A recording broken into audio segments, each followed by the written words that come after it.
हैं कुछ important topic about the nationalism in India. Nationalism in India NCERT class 10th history का chapter nationalism in India is very most important for the 10th board CBSE as well as for the second term point of view. So guys, we started towards the important points around the 1914. So first of all, we talk about the First World War is include the Khilafat and the non-cooperation movement. The First World War in 1914 created a new economic and the political situation worldwide. India faced various problems during the war period. जैसा कि हमें पता है कि first world war 1914 में create की गई थी फॉर न्यू इकोनॉमिक और पॉलिटिकल सिचुएशन को वर्ल्ड वाइड जो इंडिया फेस कर रही थी इस प्रॉब्लम को इस वॉर के अंदर हमने ये मान के चलिए कि हमने इसे किस तरीके से फेस किया है और किस तरीके से अपनी इकोनॉमिक और पॉलिटिकल सिचुएशन को कम किया है। Now we talk about the new economic and the political situations like defence expenditure increase, custom duties भी बढ़ गई थी, इंट्रोडक्शन मीन्स इनकम टैक्स का इंट्रोडक्शन हुआ था, इंट्रोड्यूस किया गया था और ये फोर्स रिक्रूटमेंट किया गया था फॉर द आर्मी के नई हर फैमिली से एक आर्मी पर्सन तो होना ही चाहिए। फोर्सफुली जो नियुक्ति हो रही थी या हम बोल सकते हैं कि एडमिशंस हो रहे थे फॉर द आर्मी और मिलिट्रियंस, ये भी स्टार्ट किया गया था और price of goods food grains के डायरेक्टली डबल कर दिए गए थे 1913 से 1918 तक के लिए। सेकेंडली हम बात करें 1918 टू 1999, 19 एंड 1920 टू 1921 इसमें क्रॉप्स फेल्ड की गई थी because of parts of India में बहुत सारी क्रॉप्स फेल हो गई थी। Then acute shortage of food, इसके कारण बहुत ज्यादा शॉर्टेज होने लगी, खाने की बहुत ज्यादा महामारी आ गई, हम बोल सकते हैं कि भूखमरी छा गई थी और इसी की वजह से फेमाइन और epidemic means famine means crop का नुकसान होना और किस तरीके से भूखमरी छाई, ये एपिडेमिक लेवल मतलब उस पर्टिकुलर रीजन में अराउंड 12 to 13 मिलियन पीपल इस चीज से सफर कर रहे थे।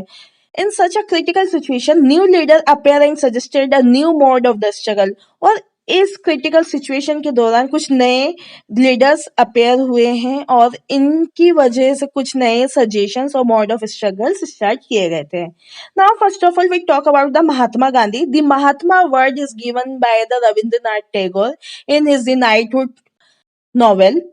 Now, in a Mahatma Gandhi, we called the returned to India in January 1915 from the South Africa, and he advocated the novel method of mass agitation called the Satyagraha.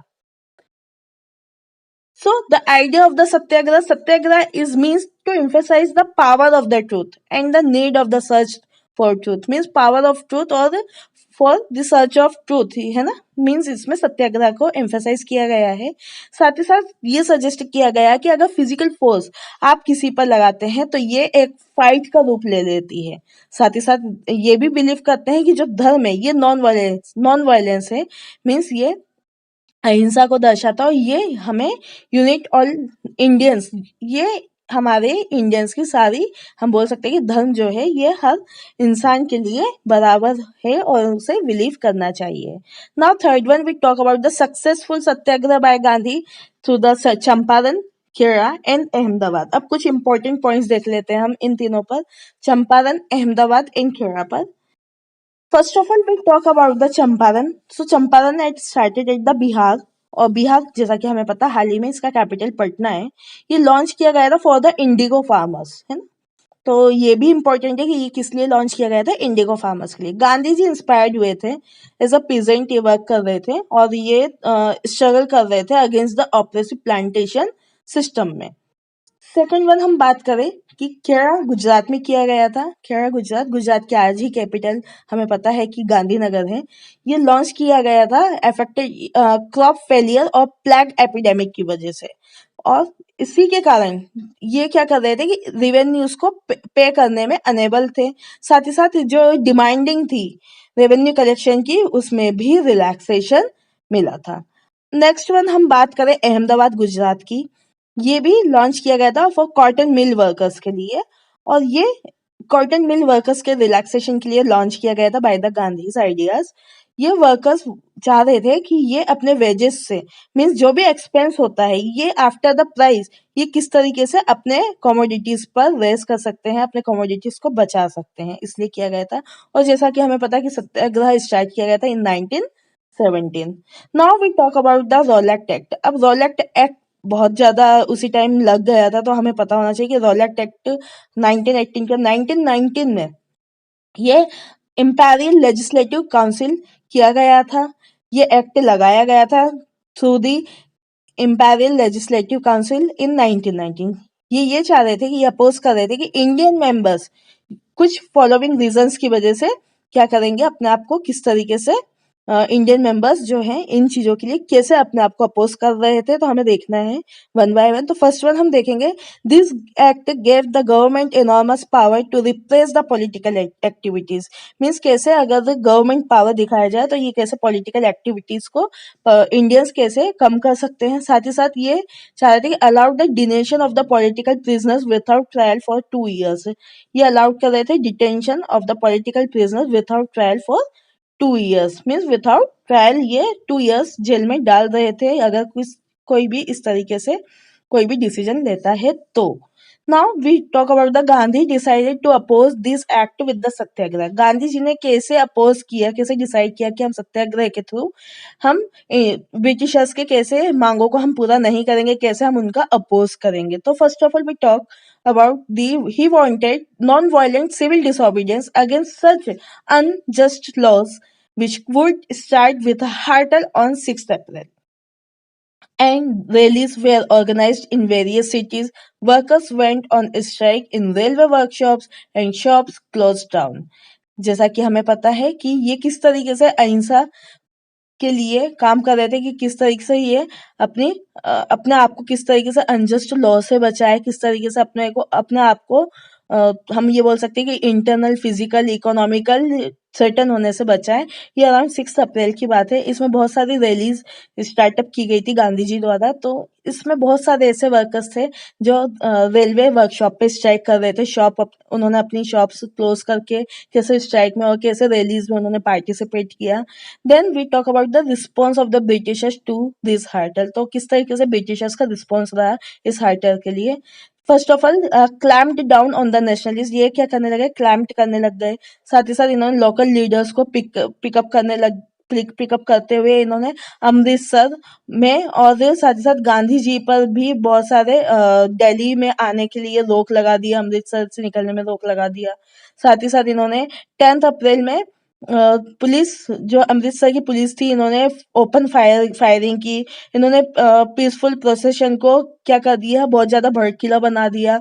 ये provoking करने लगे। इन्होंने वाइड स्प्रेड अटैक करे, है ना, banks पर, post office पे, railway station पे, और मार्शल लॉ भी इम्पोज करने लगे थ्रू द जनरल डायर और उनके कमांड के through. Now we talk about the Jallianwala Bagh massacre. जैसा कि हमें पता है 13 अप्रैल 1919 में जलियांवाला बाग मैसेकर हुई थी। इसमें हमें कुछ फोर इम्पोर्टेंट पॉइंट्स याद रखने हैं। First of all we talk the large crowd gathered in the enclosed ground of the Jallianwala Bagh in the Amritsar. बहुत बड़ा क्राउड जो है जलियांवाला बाग अमृतसर में इनक्लोज किया गया था, ग्राउंड में इनक्लोज किया गया था। साथ ही साथ some came to protest against the government's new repressive measures, while some came to attend the annual Baisakhi fair. जैसा कि हमें पता है कि कुछ प्रोटेस्ट किए गए थे गवर्नमेंट न्यू रिप्रेसिव मेजर्स में और कुछ प्रोटेस्ट किए गए थे बैसाखी फेयर में या बैसाखी मेले में। Now we talk the many of them were unaware of the martial law that was imposed. और जिन्होंने मार्शल लॉ फॉलो नहीं किया था उन्हें भी इम्पोज किया गया था। Now Dyer entered the area and block the exit point. और इसी टाइम पे इसी रैलीज के टाइम पे इसी क्राउड के टाइम पे जनरल डायर इंटर हो गए। उन्होंने उस साइड के, उस एरिया के, उस ग्राउंड के आसपास के सारे एग्जिट पॉइंट बंद कर दिए और उस एरिया को पूरी तरह ब्लॉक कर दिया और वहां पर ओपन फायर किया और वहां के क्राउड में ज्यादा से ज्यादा 100 से भी ज्यादा लोगों की लोगों की डेथ हो गई, वहां पर उन्होंने किल कर दिया उन्हें। अब हम बात करते हैं कि जनरल डायर ये कह रहे थे कि अगर ये ऑब्जेक्ट उन्होंने रखा था कि अगर produce a moral effect to create in the minds of the satyagrahis a feeling of the terror and awe. अगर लोग ये चाहेंगे कि वो किस तरीके से नैतिकता को किस तरीके से बढ़ाना चाह रहे हैं, अगर सत्याग्रह मूवमेंट उन्होंने फील किया और अगर उसी पे ये काम करेंगे तो ये एक तरीके का जान जोखिम में ये अपना डालेंगे। ये जलियांवाला बाग मैसेकर में जनरल डायर के शब्द थे। Now, as the news of the Jallianwala Bagh spread, the crowd took to the streets in the many North Indian town. बहुत सारे North Indian town streets को भी इन्होंने जो है इस क्राउड के अंदर किल कर दिया था। और इस स्ट्राइक की वजह से, क्लैशेस की वजह से, जो पुलिस और अटैक ऑन गवर्नमेंट बिल्डिंग्स, ये पुलिस पर और गवर्नमेंट बिल्डिंग्स पर अटैक कर रहे थे और साथ ही साथ गवर्नमेंट रिस्पॉन्ड कर रही थी, ब्रूटल रिप्रेशन किया गवर्नमेंट ने, seeking to humiliate and the terrorism and the terrorist people means peoples का ऐसा टेररिस्ट इन्होंने बोल दिया। साथ ही साथ satyagrahis were forced to rub their noses on the ground, और सत्याग्रहीज को नाक रगड़ने पर मजबूर कर दिया, गिड़गिड़ाने पर मजबूर कर दिया और सलामी और सल्यूट ठोकने पे या साहेब बोलने पर मजबूर किया। साथ ही साथ people were flogged in villages around the Gujranwala in the Punjab and now in Pakistan. यहाँ पर इन्होंने बहुत ज़्यादा फ्लैग जो हैं वहाँ पर फहराए गलियों में, गाँव में और गुजरनवाल ये पंजाब में था लेकिन अब ये पाकिस्तान में है। यहाँ पर बॉम्ब फेंके और यहाँ पे वायलेंस को स्प्रेड किया। महात्मा गांधी ने यहाँ पे ऑफ द मूवमेंट कहा था। इसके बाद Mahatma Gandhi now felt the need to launch a more broad-based movement in India. He took up the Khilafat issues to unite Hindus and the Muslims together in the freedom struggle.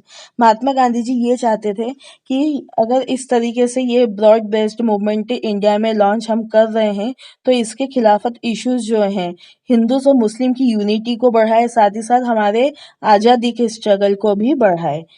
और ये कुछ important points हैं। Means explain the idea of the satyagrahis according to the Gandhi ji. ये important question बनता है यहाँ पर, तो आप सभी को याद रखना है। लाइक सीबीएसई 2014 में ये क्वेश्चन बना है। Mahatma Gandhi return to India in 1915 from the South Africa. और महात्मा गांधी पहली चीज तो 1950 में साउथ अफ्रीका से इंडिया आए। इन्होंने एक नॉवेल लिखी थी जिसका नाम था सत्याग्रह, और इन्होंने मास एजिटेशन भी मीन्स यहाँ पर मूवमेंट भी स्टार्ट किया। सेकंड पॉइंट हम ये लिख सकते हैं कि satyagraha is emphasise truth and Gandhi ji believed that if the cause is true, if the struggle is against the injustice, then physical force was not necessary to fight the oppressors. Means satyagraha emphasise करता है truth को और believe करता है cause is true पर,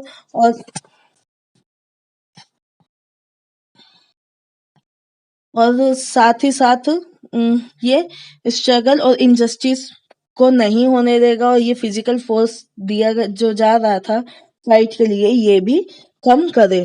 now third one is a satyagrahis can win the battle through the non violence people including the oppressor had to be persuaded to see the truth. Truth was bound to ultimately triumph. The Gandhiji believed that the drama of the non-violence could unite all India. Means satyagraha is battle, ये जो लड़ाई ली गई थी ये अहिंसा के लिए की गई थी, और यहाँ पर लोगों ने अपने ही ट्रूथ के साथ ये जंग जीतने की ठान ली थी। साथ ही साथ ये गांधी जी का विश्वास था कि जिस तरीके से अहिंसा पर धर्म की जीत होगी वैसे वैसे लोगों में यूनिटी आएगी। Now we talk about the Khilafat committee. Khilafat committee की कुछ इंपॉर्टेंट पॉइंट्स याद रखना हमें। ये फॉर्म की गई थी बॉम्बे में मार्च 1919 में और डिफेंड किया गया था एज अ खिलाफत टेम्पोरल पावर में।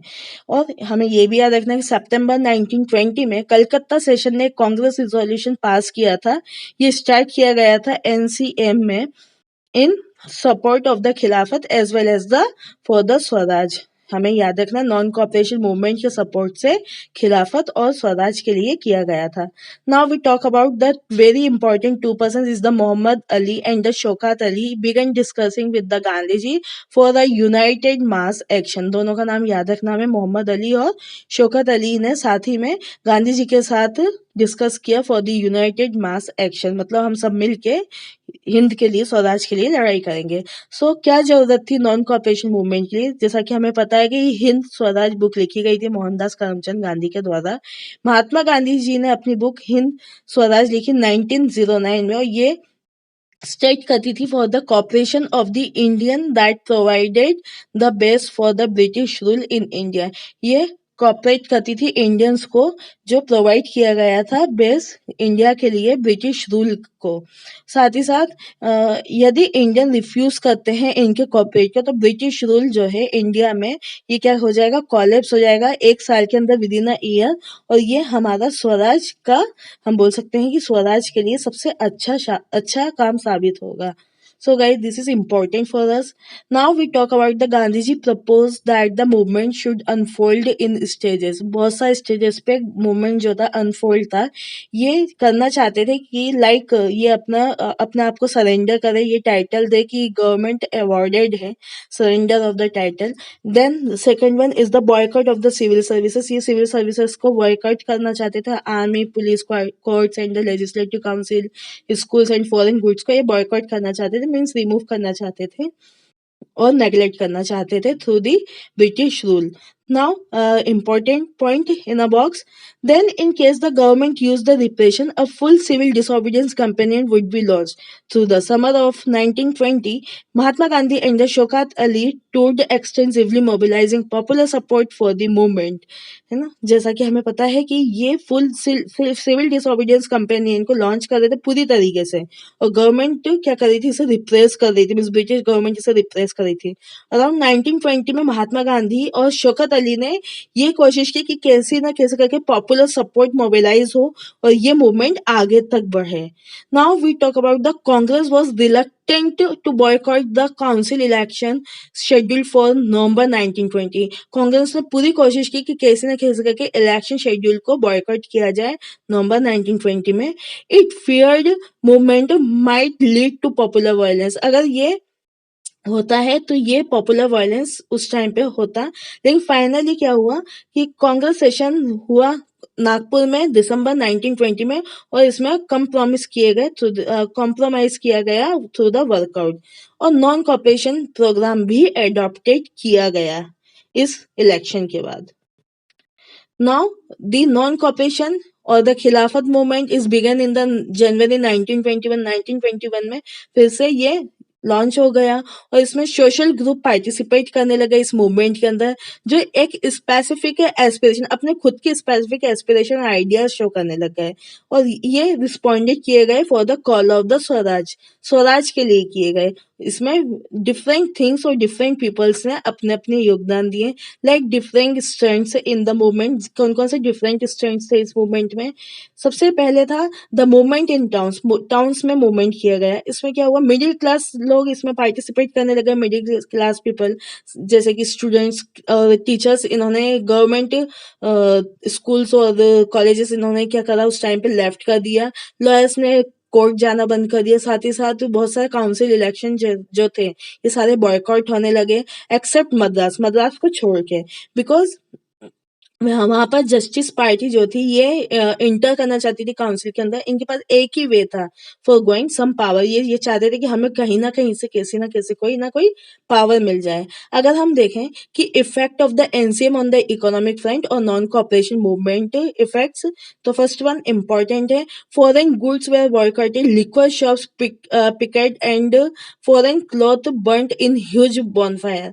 मीन्स यहाँ पर क्या हुआ कि बहुत सारे liquor shops means wine shops जो हैं इन्हें बायकॉट किया गया, फॉरेन क्लॉथ को बायकॉट करने लग गए, बॉनफायर्स करने लग गए यहाँ पर हाई लेवल पे, और इम्पोर्टेंट फॉरेन क्लॉथ्स को भी हाफ करने लगे, फाड़ के फेंकने लगे, आधा आधा करके फेंकने लगे। बिटवीन इन 1921 से 1922 तक ये ही चला। और अगर हम मर्चेंट और ट्रेडिंग की बात करें तो इन्हें इनकी ट्रेडिंग को रिफ्यूज करने लग गए, फॉरेन गुड्स और फॉरेन फाइनेंस और फॉरेन ट्रेड को भी रिफ्यूज करने लग गए। इसका रिजल्ट ये निकला कि इंडियन टेक्सटाइल मिल्स और हैंडलूम्स में बहुत ज्यादा बढ़ोतरी होने लगी, बिकॉज खादी तो बहुत ज्यादा हम बोल सकते हैं कि बहुत ज्यादा महंगी थी उस टाइम पे। तो धीरे धीरे जैसे जैसे प्रोडक्शन बढ़ते गए वैसे वैसे उसके कॉस्ट भी कम होते गए। So why NCM slowed down, तो एनसीएम क्यों स्लोव डाउन हुई? क्योंकि जो नॉन कॉपरेशन मूवमेंट इसलिए स्लो डाउन हो गया क्योंकि खादी बहुत ज़्यादा एक्सपेंसिव थी। Student teacher began trickling back to the government school, और स्टूडेंट और टीचर्स जो थे ये बैक हो गए, गवर्नमेंट स्कूल की तरफ जाने लग गए। लॉयर्स जो थे उन्होंने फिर से गवर्नमेंट कोर्ट्स में वर्क करना चालू कर दिया due to the lack of the alternatives institutes, because उनके पास ब्रिटिश इंस्टीट्यूट के अलावा कोई अल्टरनेटिव इंस्टीट्यूट, इंडियन इंस्टीट्यूट नहीं था। इसलिए ये सब अपने स्कूल टीचर्स और स्टूडेंट्स अपने स्कूल जाने लगे, गवर्नमेंट स्कूल जाने लग गए, ब्रिटिशर्स स्कूल जाने लगे, और साथ ही साथ लॉयर्स ने भी अपने कोर्ट्स ज्वाइन कर लिए। Now apart from that, rebellion in the country side by the peasants, किस तरीके से रेबेलियन किया गया। फर्स्ट वन इम्पोर्टेंट याद रखना हमें, अवध, चूंकि आज की तारीख में यूपी में है, Awadh as a peasants were led as a, Baba Ramchandra as a Awadh peasants रह चुके थे, और इन्होंने ये एक सन्यासी थे जो ये चाहते थे कि फिजी में, मीन्स वहां पर एक जगह का नाम है, फिजी में कैसे ही ना कैसे करके इंडेंटर्ड लेबरर हो। इंडेंटर्ड लेबरर जैसा कि हम जानते हैं कि बंधुआ मजदूर भी वहां पर टैक्स पे करे। सेकेंडरी चीज ये चाह रहे थे कि the movement here was against the oppressive Talukdar and the landlords, किस तरीके से तालुकदार और लैंडलॉर्ड जो हैं ये कैसे अगेंस्ट हो जाए कि इस मूवमेंट्स के। थर्ड वन ये था कि किस तरीके से ये अगेंस्ट हो रहे थे, और थर्ड वन ये था the peasants movement is demanded reduction of the revenue, evolution of the begar and social boycotts of the oppressive landlords.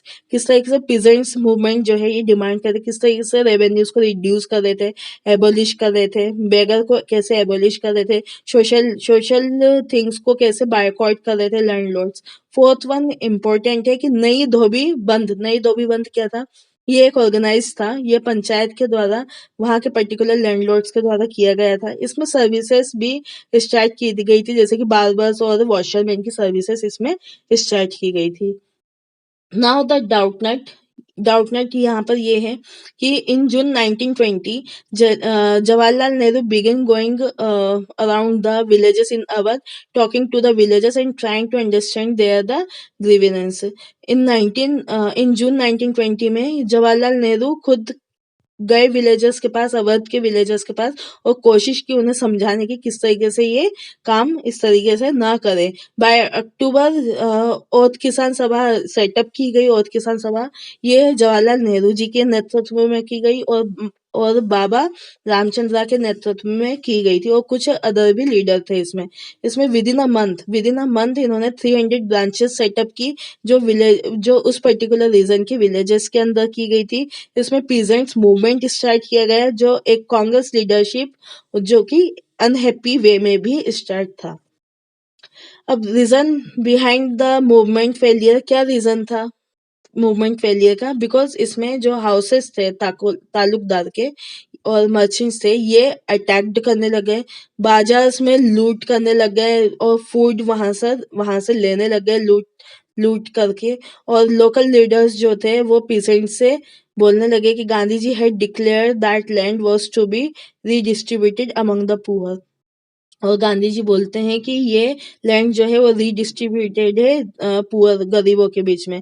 The name of the Mahatma was being invoked to sanction all action and aspiration, और Mahatma name को बदनाम किया गया हर तरीके से, हर level पे invoked किया गया through the section for all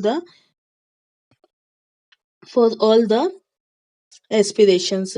Now rebellion in countryside by the tribals क्या हुआ, रेबेलियन क्या रहा?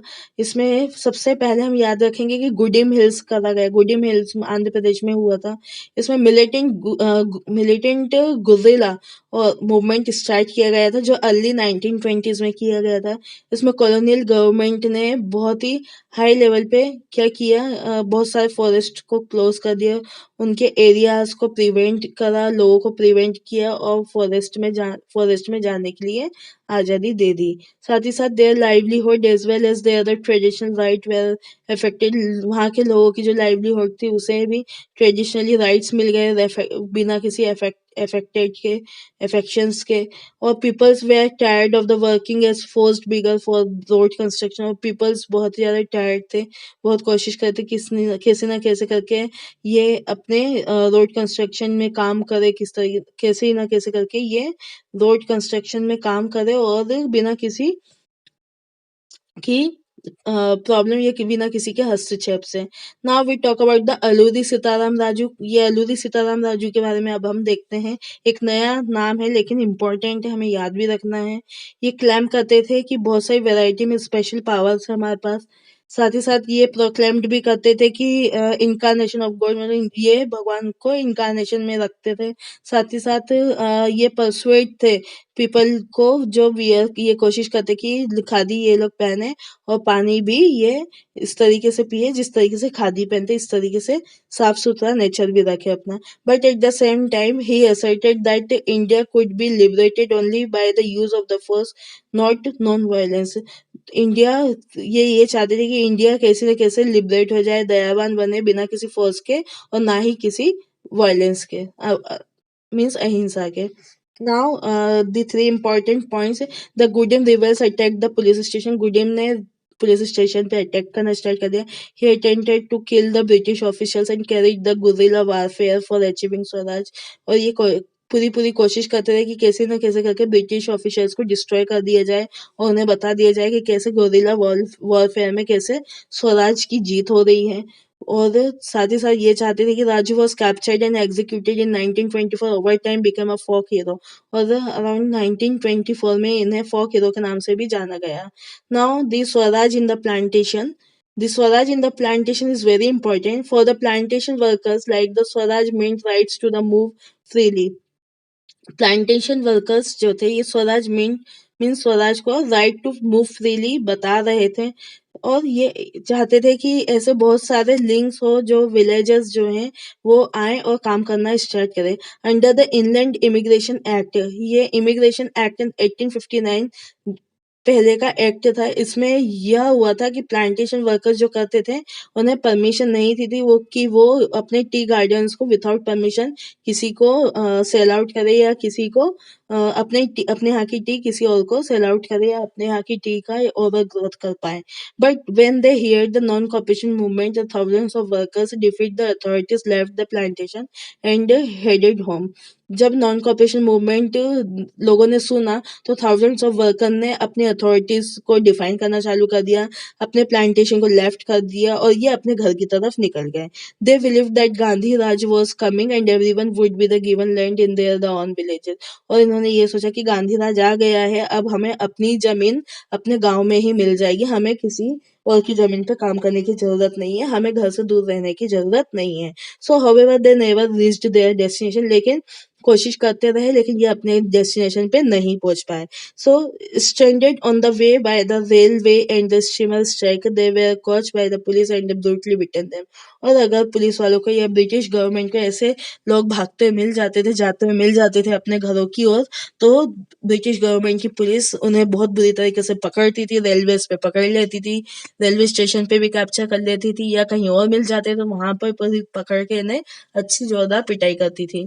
Now we talk about the summary, important summary है। Vision of this movement not defined by the Congress programme. हमारा vision ये नहीं कि किस तरीके से कांग्रेस प्रोग्राम को डिफाइन किया गया, बट टर्म स्वराज जो है वो इंटरप्रेट किया गया है अपने ऑन वे में, लाइक इमेजिन किया गया है और टाइम टू टाइम उसे उसमें काम किया गया है। Yet when the travelers chanted Gandhiji's name and raised the slogan demanding is the Swatantra Bharat, they were also emotionally relating to on all India agitation. Means किस तरीके से इमोशनली इसे रिलेट किया गया है ऑल इंडिया एजुटेशन में। स्वरत्न भारत को. When they acted in the name of the Mahatma Gandhi or linked their movement to that of the Congress, they were identifying with a movement which went beyond the limits of their immediate locality. Means Mahatma Gandhi name जो link किया गया था movement के साथ, ये कांग्रेस चाहती थी कि ये आइडेंटिफाई रहे कि मूवमेंट जो है ये बियॉन्ड द लिमिट्स वर्क कर रहा है और ये इमीडिएट लोकेलिटी पे भी वर्क करेगा. Now we talk about the at Chaura Chauri. चोरा चोरी 1922 में हुआ गोरखपुर में. गोरखपुर जो कि हमें पता है उत्तर प्रदेश में स्थित है. A peaceful demonstration in the bazaar turned into a violent clash with the police. और इसमें वायलेंट क्लैश किया गया था पुलिस के साथ. इन February 1920 Mahatma Gandhi withdrew the non-cooperation movement as it turned the violent in many places. और February 1922 में Mahatma Gandhi withdraw कर गए नॉन कॉपरेशन मूवमेंट से और ये टर्न कर रहे थे वायलेंस के लिए डायरेक्टली मेनी प्लेसेस पर. Now the important question in asking in the CBSE 2017, why did non-cooperation gradually slow down in cities? Explain two reasons. So क्यों हुआ? तो फर्स्ट रीजन ये है कि मिल्क क्लॉथ जो थी बहुत ही ज्यादा चीप हुई थी, बहुत ज्यादा सस्ती पड़ गई और मास प्रोडक्शन खादी का बहुत ही ज्यादा एक्सपेंसिव था. साथ ही साथ अर्बन और पुअर एरियाज के जो लोग थे इन्होंने क्या करा, ये क्लॉथ को ज्यादा लंबे समय तक नहीं चला पाए. सेकंड पॉइंट ये था कि ये ब्रिटिश इंस्टीट्यूट को क्या करना चाह रहे थे, पोस्ट करना चाह रहे थे, बॉयकॉट करना चाह रहे थे. बट सेकेंडरी अल्टरनेटिव इनके लिए इंडियन इंस्टीट्यूट के लिए या इंडियन इंस्टीट्यूट सेटअप करने के लिए कोई प्लेस नहीं थी और साथ ही साथ कोई सेकेंडरी अल्टरनेटिव ऑप्शन नहीं था फॉर द इंडियन टीचर्स और इंडियन स्टूडेंट्स टू वर्क और to learn in them. So guys this is all about today's important. I hope guys आज का वीडियो इंफॉर्मेटिव है. तो आज हम नेशनलिज्म इन इंडिया का फर्स्ट पार्ट डिस्कस कर चुके हैं. अब हम सेकंड पार्ट नेक्स्ट लेक्चर में डिस्कस करेंगे. सो प्लीज आप प्लेलिस्ट को फॉलो करें या वीडियो सेक्शन में जाके आप इसका सेकंड पार्ट देख सकते हैं. फिर मिलते हैं एक नए इन्फॉर्मेटिव वीडियो के साथ. Stay tuned with the Arvet tutors. Your support is our power. Thank you so much. Jai Hind, जय भारत, धन्यवाद.